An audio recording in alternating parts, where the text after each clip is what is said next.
Story 1. Once upon a time, nestled in the heart of a sleepy town, stood a quaint little house. Its walls whispered tales of bygone eras, and its creaky floors bore the weight of decades past. The house had seen generations come and go, but none quite like the family that had moved in. The Petersons were a family of four. Mark, the hard-working father; Sarah, the loving mother; and their two children, Emily and Alex. They thought they had found the perfect home to start anew, a place where they could build memories and grow together. However, as the days passed, peculiar things began to happen in the house. Doors slammed shut when no one was around, and faint whispers echoed through the corridors in the dead of night. The family brushed off these occurrences as quirks of an old house, but deep down, they couldn't shake the feeling that something was amiss. One chilly autumn evening, Mark received an urgent call from his office, demanding his immediate presence for an unexpected project. With Sarah already out of town visiting her sick mother, Mark had no choice but to leave their children alone for the night. He reassured them that he would return first thing in the morning and left, casting a worried glance back at the house as he drove away. As night fell, Emily and Alex tried to distract themselves from the eerie atmosphere of their empty home. They played board games and watched movies, but the feeling of unease lingered like a shadow in the corners of their minds. Around midnight, Emily decided it was time for bed. Alex, however, wanted to stay up a little longer.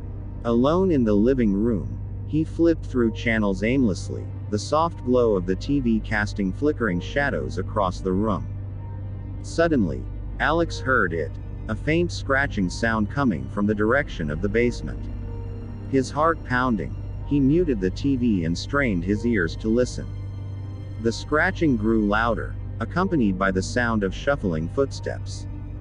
Fear clenched his chest as he realized he was alone in the house with whatever lurked in the darkness below. Summoning every ounce of courage, Alex tiptoed toward the basement door. With trembling hands, he reached for the knob and slowly turned it, the door creaking open with a low groan. A wave of cold air washed over him as he descended into the depths of the basement, his only guide the dim light of his phone.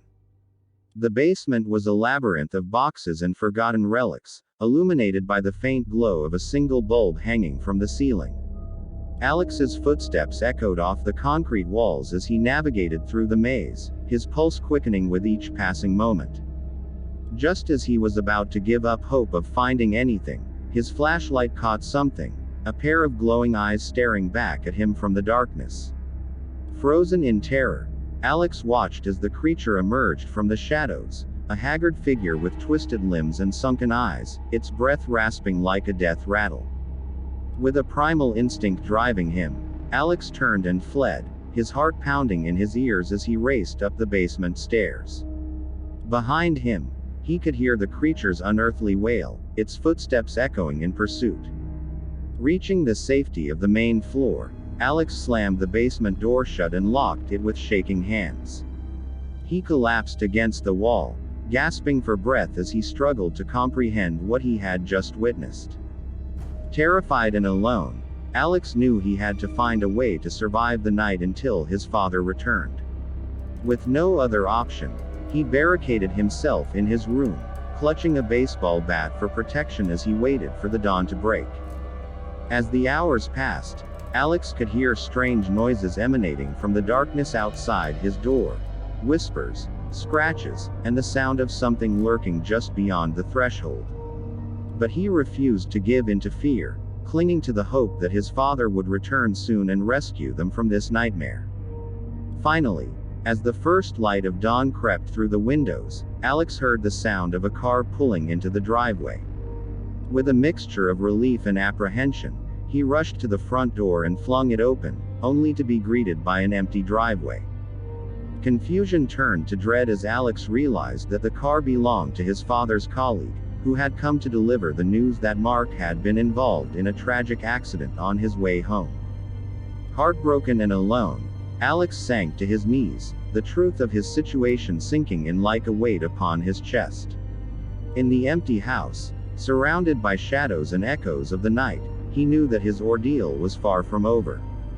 And as darkness once again descended upon the quiet town, the whispers grew louder, and the shadows stirred with malevolent intent, trapping Alex in a nightmare from which there was no escape.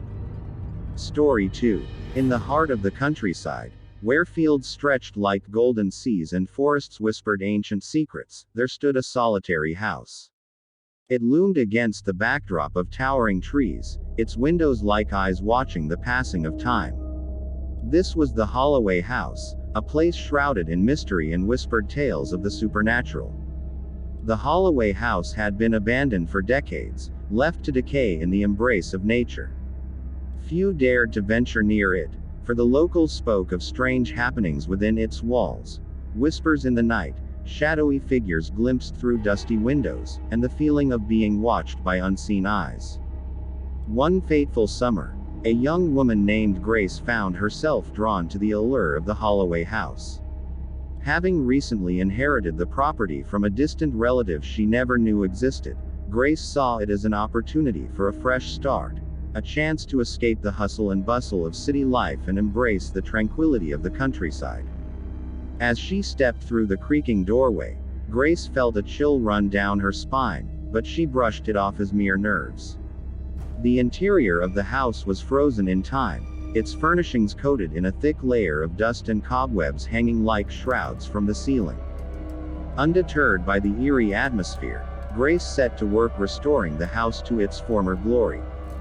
Day by day, she scrubbed away the grime, patched up the crumbling walls, and breathed new life into the forgotten rooms. But despite her efforts, she couldn't shake the feeling that she was not alone. Nights in the Holloway House were the most unsettling of all. As darkness descended like a suffocating cloak, Grace would hear them, the whispers in the shadows, the soft rustle of movement in the empty rooms.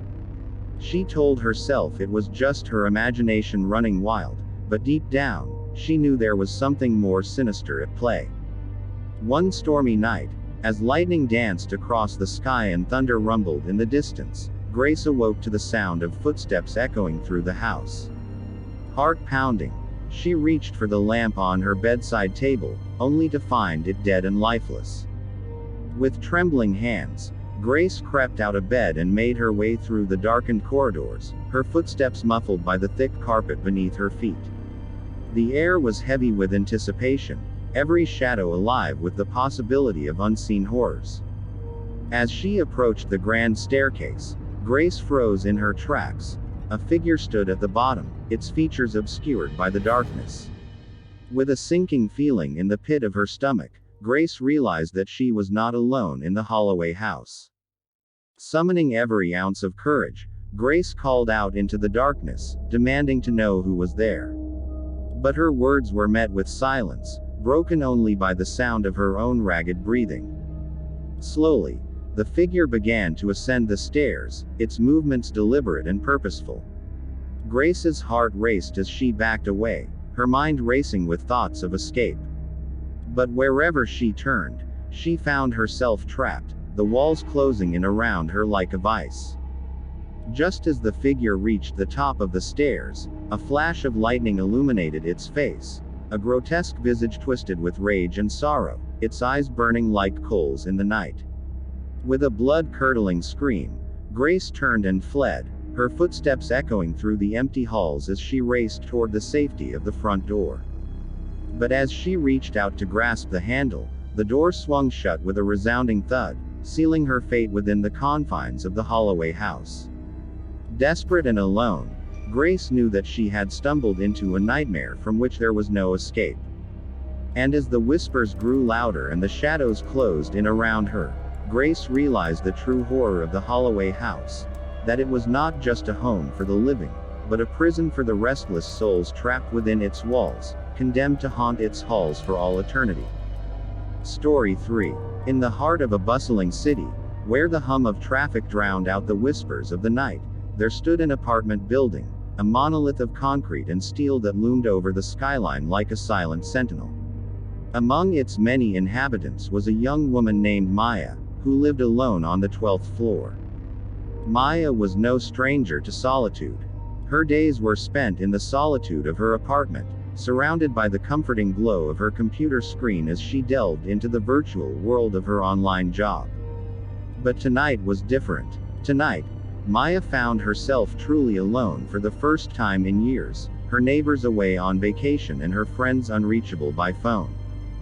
As darkness fell over the city, Maya settled into her usual routine, hoping to distract herself from the oppressive silence that filled her empty apartment. She cooked herself a simple dinner, poured a glass of wine, and settled onto the couch with a book in hand, the soft lamplight casting shadows across the room. But as the hours passed, Maya's unease grew like a creeping vine, winding its tendrils around her thoughts and choking the air from her lungs. Every creak of the floorboards, every rustle of the curtains sent a shiver down her spine, and she found herself glancing nervously over her shoulder as if expecting to find someone, or something, lurking in the darkness. Determined to shake off her fears, Maya turned her attention back to her book, losing herself in its pages as the night stretched on. But no matter how hard she tried to distract herself, she couldn't escape the feeling that she was being watched, that unseen eyes followed her every move from the shadows. As the clock struck midnight, Maya decided it was time for bed. She extinguished the lamp and made her way to the bedroom, the darkness pressing in around her like a suffocating blanket. She crawled beneath the covers and closed her eyes, willing herself to drift off into the realm of dreams. But sleep proved elusive, and Maya found herself tossing and turning in the darkness, her mind racing with thoughts of all the things that could be lurking in the shadows. Just as she was on the verge of succumbing to exhaustion, she heard it, a soft, rhythmic sound echoing through the silence of the night. Footsteps. Maya's heart skipped a beat as she listened, the sound growing louder with each passing moment. They were slow and deliberate, like the footsteps of someone, or something, making its way through the apartment. Fear gripped Maya like a vice as she lay frozen in her bed, the darkness pressing down upon her like a weight. She strained her ears, trying to pinpoint the source of the footsteps, but they seemed to come from everywhere and nowhere all at once. With a trembling hand, Maya reached for her phone, her fingers fumbling for the light of the screen. She tapped out a frantic message to her neighbor, begging for help, but the reply never came. Desperate and alone, Maya knew that she had to confront whatever lurked in the darkness before it was too late. Summoning every ounce of courage, Maya climbed out of bed and crept through the apartment, her heart pounding in her chest like a drumbeat. The footsteps grew louder with each step she took, guiding her toward the living room like a siren's song. As she rounded the corner, Maya's blood ran cold. A figure stood in the center of the room, its features obscured by the darkness. With a trembling voice, Maya called out into the night, demanding to know who was there. But the figure remained silent, its gaze fixed upon her like a predator stalking its prey. With a sinking feeling in the pit of her stomach, Maya realized that she was not alone in her apartment, that she had never been alone at all. And as the figure stepped forward into the light, revealing its twisted form and hollow eyes, Maya knew that she had stumbled into a nightmare from which there was no escape. In the darkness of her apartment, surrounded by the echoes of her own fear, she realized the true terror of being alone. Thank you for watching this video. Make sure to subscribe, like, comment and turn on notifications if you enjoyed the video so you never miss an upload.